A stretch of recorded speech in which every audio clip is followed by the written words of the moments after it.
This week on the agenda, I'm here at the World Economic Forum in Davos, where global leaders, business titans and big thinkers have gathered to talk collaboration for the intelligent age.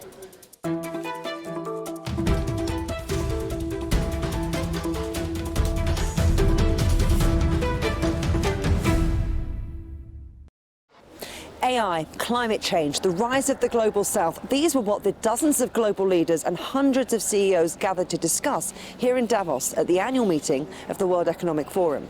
But it was the three T's that dominated proceedings: Trump, tariffs and trade. So just where do things stand, and what does collaboration in the intelligent age, the theme here this week, really look like? I spoke to Andrej Plenković, the Prime Minister of Croatia.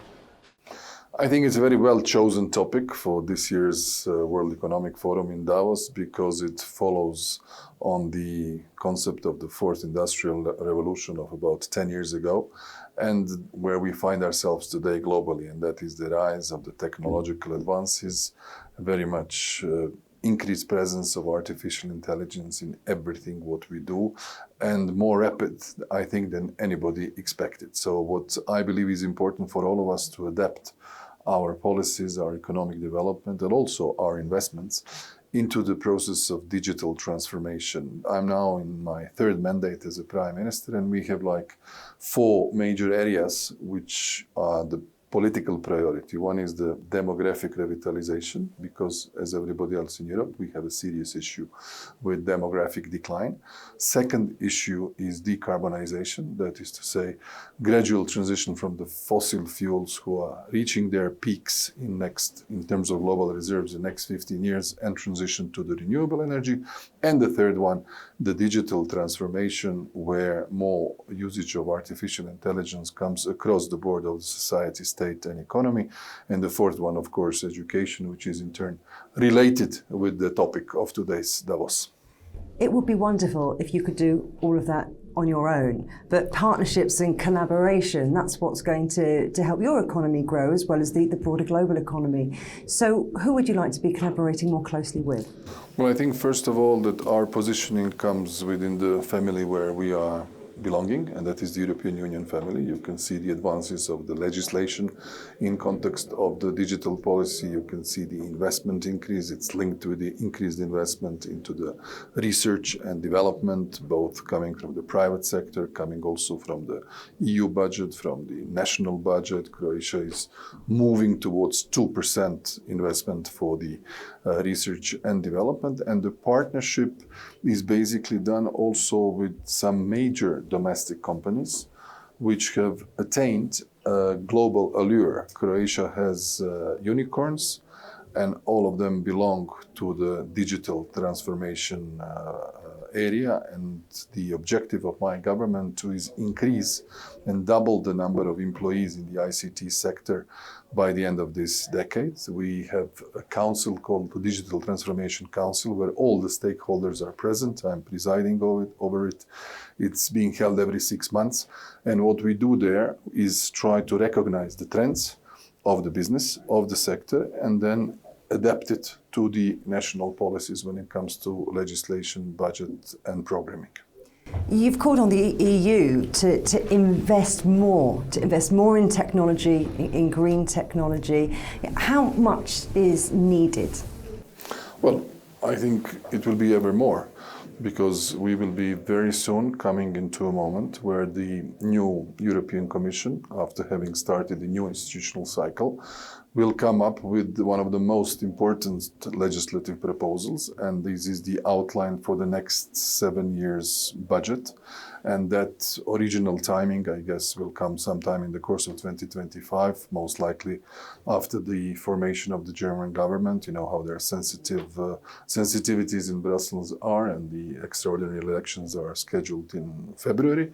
So I assume sometime around this summer or latest autumn, we will see the outline of the budget, which would go beyond 27, that is to say 28-34. And this budget will give us, proposal give us an answer, what is the thinking of the Commission, and then the Member States will, of course, together with the Parliament, fine-tune the proposal. If the European Commission phoned up and said, we're going to cut you a cheque right now, What does Croatia need? Give me a ballpark figure. I don't think that it will be a cut check. What will happen is that we need to see what are the priorities. When you join, and we are the latest member of the European Union, we joined back in 2013, the so-called convergence with those who were in the Union earlier, who didn't have Serbia's greater Milosevic's aggression against Croatia and other countries in the 90s, who were catching up faster. We need to make up for that lost time of development. So for us, of course, we will have to accentuate the cohesion policy funds, the agricultural policy funds, still infrastructure investment, some social gaps that exist in order to cater for what is needed. But then, of course, also invest in businesses, support small and medium-sized enterprises, support digital transformation, try to do maximum for the energy transition, which is a global issue, number one, but also for the European Union. So I don't think it will be a cutting, it will be more adapting to the changed circumstances. To give you an idea, we were in the European Union, and when it comes to the average development economic, at 62% when I started as a PM, which was in 2016. Now we are in 25. We have climbed to 78% of the average development. By the time we end our third mandate, I'm sure we will be at the 82%. And that means that the catching up, i.e. convergence, functions well. You mentioned that we have a new European Commission. Yes. You mentioned there are some strains around Europe politically, uncertainty in Germany, also in France. Big question marks over budgets. When you think about the geopolitical and geoeconomic picture, it's very different to when Croatia joined the European Union. What would you say the headwinds are? Well, last 5 years were more than unusual. I mean, we had the greatest pandemic that basically has thrown us back economically, that nobody was in. At the end of 2019, none of us predicted what will be happening during the Davos in 2020. We passed through COVID. We passed through the consequences of Putin's aggression against Ukraine, which had not only energy consequences, but economic, financial, social, inflationary pressures, security concerns. And we, as Croatia, unfortunately had two devastating earthquakes in the same 2020 of the capital city of Zagreb and one Sisak, Moslavina region, which is 40 minutes from Zagreb. And all of these things came together. So we had a lot of crisis management, but we endured in terms of political stability, plus attained major strategic objectives. In this context, we joined the Eurozone, we joined Schengen, we joined the European Stability Mechanism. Next year, we will be members of the OECD, the only remaining organization to join. But what you point out is the political stability in the big member states. I mean, we had an unprecedented situation. I asked my colleagues the other day, do we remember a moment when within a few weeks you had a vote of no confidence in Paris and a vote of no confidence in Berlin go through? I don't remember that. So the axis needs to be strengthened, and therefore I think that after the German elections we will have more stability, and that the axis and the engine, which is the Franco-German partnership, takes the economic development into better direction than it was before. We are managing well together with Malta and Cyprus. We are among those countries who have a high GDP growth. Last year it was 3.6% in Croatia, which is very good compared to the average of the EU and the Eurozone, which is around 1% or even lower. As we sit here in Davos, the trade outlook, well, it's not that positive. As we've got Trump now back in the White House for his second term. We also heard from China's Vice Premier Ding here in Davos, who said that there are no winners in a trade war and that protectionism leads nowhere. Where do you see the direction of travel when it comes to trade? Yes. Well, this is the key issue. It's been a key issue between the European Union and China. It has become a key issue between the United States and China. The first signals are, let's say, a sign of warning in terms of greater protectionism, imposition of tariffs, no level playing field, but making a more inward-looking approach and protecting own economic operators, which can be, of course, justified and logic if there is such a situation. But I think we need to use the mechanism that are at our disposal. One is the WTO, which is very important. Second are agreements that we have. The European Union has a big variety of trade agreements, free trade agreements, basically, with many parts of the world and countries and groupings, regional groupings. And of course, this is the way to tackle it. As it was said yesterday in the speech of President of the Commission, we need to be open, but pragmatic at the same time. So how do you see the relationships developing between the EU and the US and the EU and China?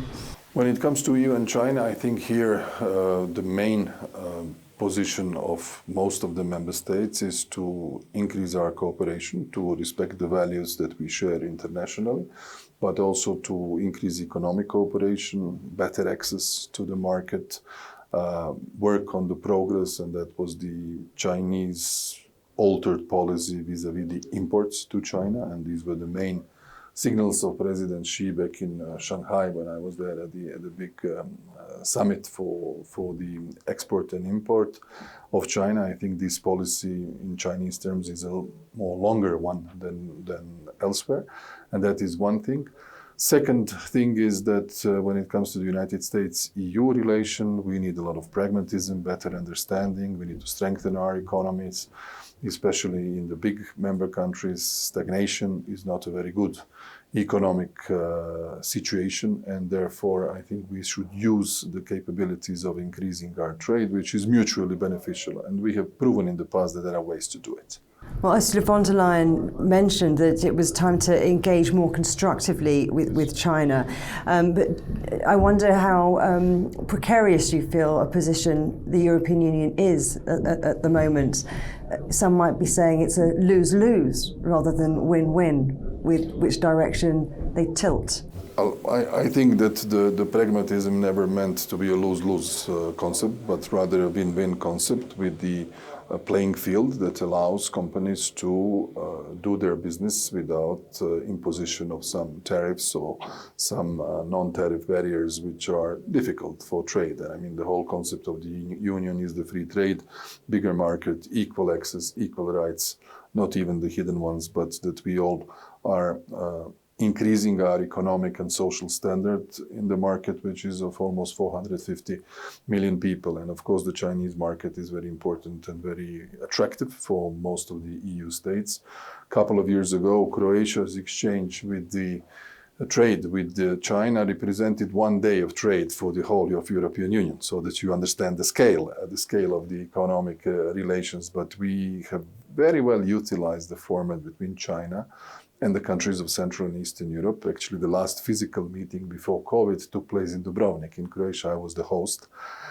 In the meantime, there were some changes, but I believe that this format has enabled us to seize the opportunity of not only political dialogue, but also trade and exchange with China to the extent which was not possible before for the small and medium-sized countries. Prime Minister Plenković, thank you very much. Thank you. It's been a pleasure. Yeah, great talking to you. Still to come here on the agenda, more from the World Economic Forum here in Davos, as we hear from Duma Boko, the President of Botswana.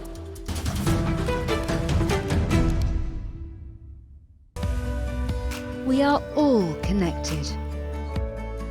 Across borders, across continents, connected by ideas, a shared humanity. Stay connected.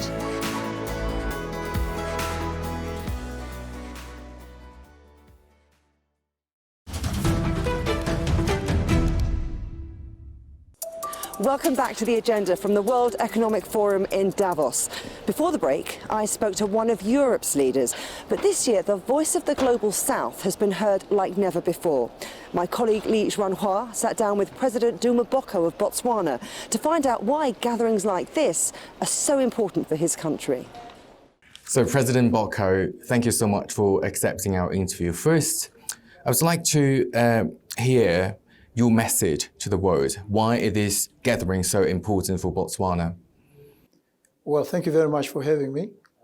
Botswana is ready, has always been ready for business. It couldn't be more ready.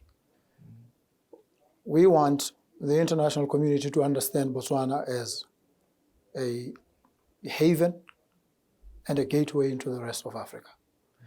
And this is because Botswana is strategically located in southern Africa, bordered and shares the longest border with South Africa to the south and the east, Zimbabwe to the north, Namibia to the west, and Zambia to the northwestern tip. And so Botswana, where it sits, is positioning itself and well positioned to become a transportation and logistics hub. And once one looks at it this way, an investor, the international community looks at Botswana this way, then it becomes immediately apparent that despite its small population of 2.4 million people, Botswana offers access to a much larger market area that has in excess of 300 million people. I would like to first talk about the political change in your country. You represent a huge political change in Botswana. It's the first time since independence in 1966 that the Democratic Party is not in power. So what does it say about your country?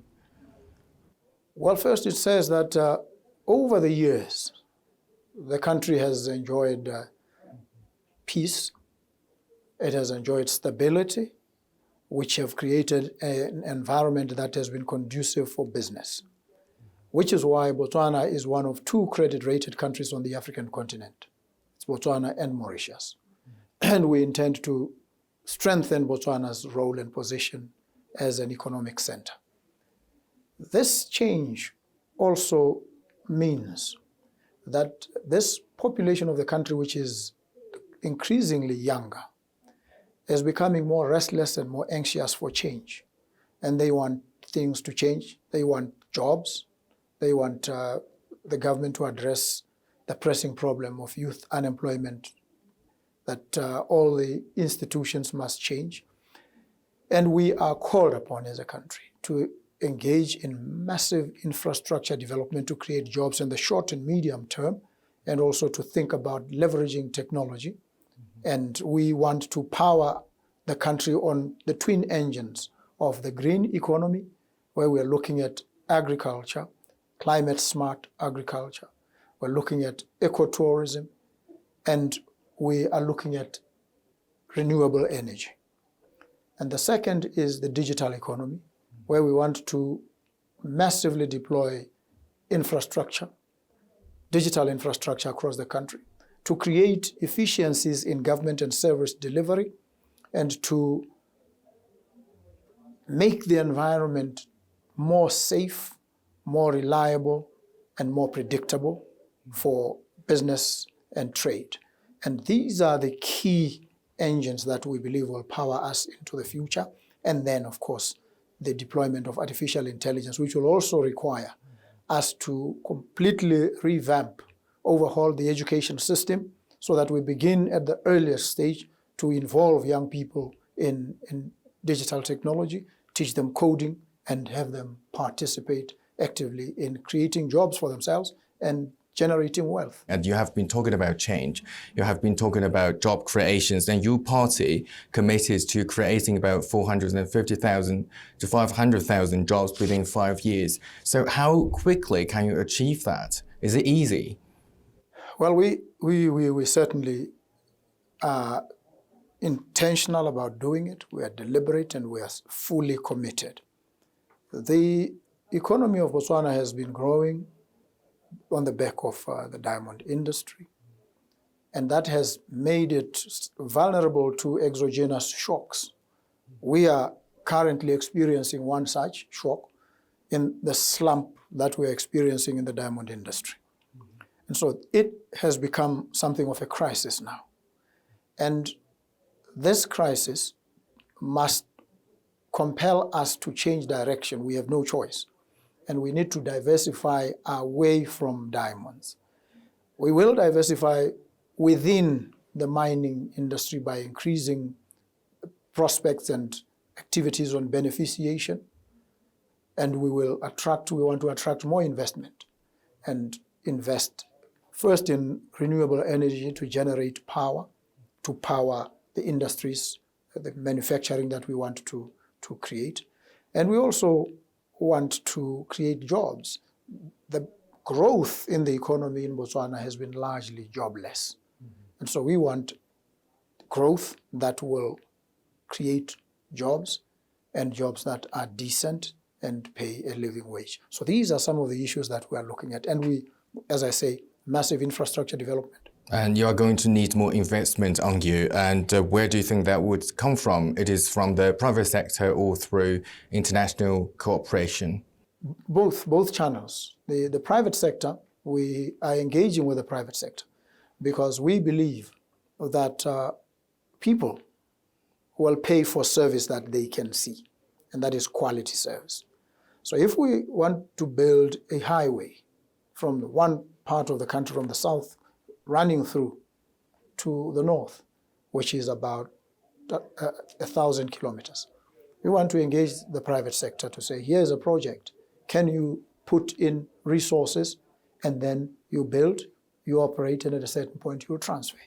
This is the model. So it's a PPP model that will enable us to deliver the projects and the jobs. You talked a lot about infrastructure in Botswana. Where do you think China can fit into that picture? Well, China has a massive role to play. China began, I believe, as far back as 2012 in Egypt with the Belt and Road Initiative. We believe that China can participate, and China has been something of an economic miracle. So it is an exemplar of how to move from the lowest levels to arguably the highest in the world, and in the process lift millions, hundreds of millions of people from abject poverty to super middle income, high income status. And so China can be an example in that sense. But also, China has capabilities to develop infrastructure. It's not something that they'll come and learn on the trot. It will draw from experiences and expertise that it has deployed in its own territory and across the world. And so we believe that we want these learnings from China to be availed to us as well. And also China is able to deploy some resources. And so this is the kind of partnership as well, government to government or government to private sector companies from China that can be useful and has so much utility for development in Botswana. The Global South has a voice that has been heard as never before at Davos. And do you think the world has been quick enough to recognize the economic potential of the so-called Global South countries and economies? I'm not sure whether the world has been quick enough, but certainly the world is beginning to pay attention. And I think the reason the world is paying attention is that Africa has begun to take itself more seriously than it has before. We've now begun and are about to conclude, get everybody on board in relation to the Africa Free Continental Trade Area, which will open the barriers, remove all barricades to trade within Africa, amongst African countries, and increase the volume of trade amongst the African countries. And that is a population of about 1.4 billion. And so when we look, and that's a very young population, whose dynamism and youthful vitality will drive the economy. And by 2050, we will have a much larger population and we will be the youngest continent in the whole world. And so Africa has huge potential. But Africa can maximize on the benefits of this potentiality by ensuring that it has stability politically, it has institutions that are durable, that can sustain the countries outside of individuals, and that the economies grow, and the GDP of each country and collectively of the African continent is increased exponentially, as it should and can be. And in the process, the world will now have no option but to pay attention to Africa. Africa is it's not just the next frontier, it is the now frontier, it is the future, in my humble view. And how about debt levels in Africa? According to the United Nations, the external debts in Africa has surpassed the $650 billion in 2024. So how is this? What's your comments on that? The debt itself, if you look at the lending patterns and practices of all these institutions, they profile Africa as a risk. And that profiling is inconsistent with the facts that the studies that have been carried out reflect that Africa pays its debt. The prospects of recovery are above 70%, default only about 30%. And so when you profile the scale of risk that attaches to countries and indeed the African continent itself, and you profile it in such a manner that you ignore these realities, what you are doing is increasing the cost of lending. You are making Africa unable to access affordable finance. And in so doing, because the countries, some of them are desperate to access this finance to drive their operations, they end up borrowing and borrowing more. And so we need to have a conversation with all these institutions, these financial institutions, the capital markets as well, to reconsider on the facts that are available. South African President Cyril Ramaphosa says the global South nations are confronting the fallout of global warming while facing debt crisis, like you mentioned just now. And how do you think Botswana is coping at this point? Well, Botswana is doing the best it can. Right now, we have had two extreme disasters. The one was a long and sustained period of drought that resulted in environmental degradation that affected crop growth, planting, agriculture, livestock. And at the end of it, in December this past year, we experienced rains and there was flooding in a lot of places. So what does this bring? It brings destruction of infrastructure, roads.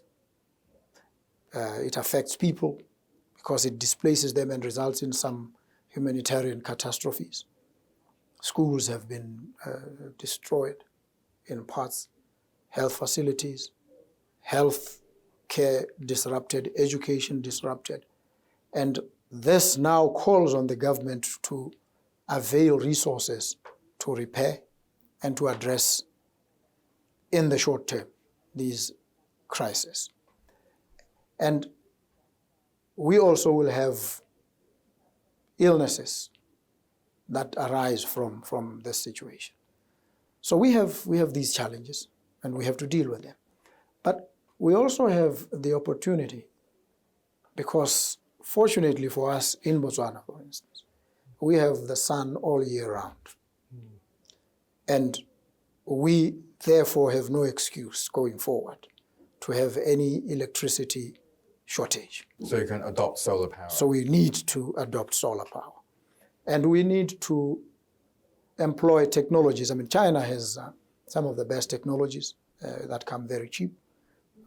Solar panels that you can lay on the roof, that we take the approach of creating mini grids across the country, and we're not relying only on one central source for the provision of power. Thank you very much for your insight. You can watch every episode of The Agenda in full on CGTN Europe's YouTube channel. And for exclusive extra content from me, my guests and the rest of the team, don't forget to check out The Agenda Show on TikTok. Coming soon here on The Agenda, more from the World Economic Forum here in Davos, as we look for some big ideas from small economies. But for now, from me, Juliette Mann, and from all the Agenda team here in Davos, goodbye.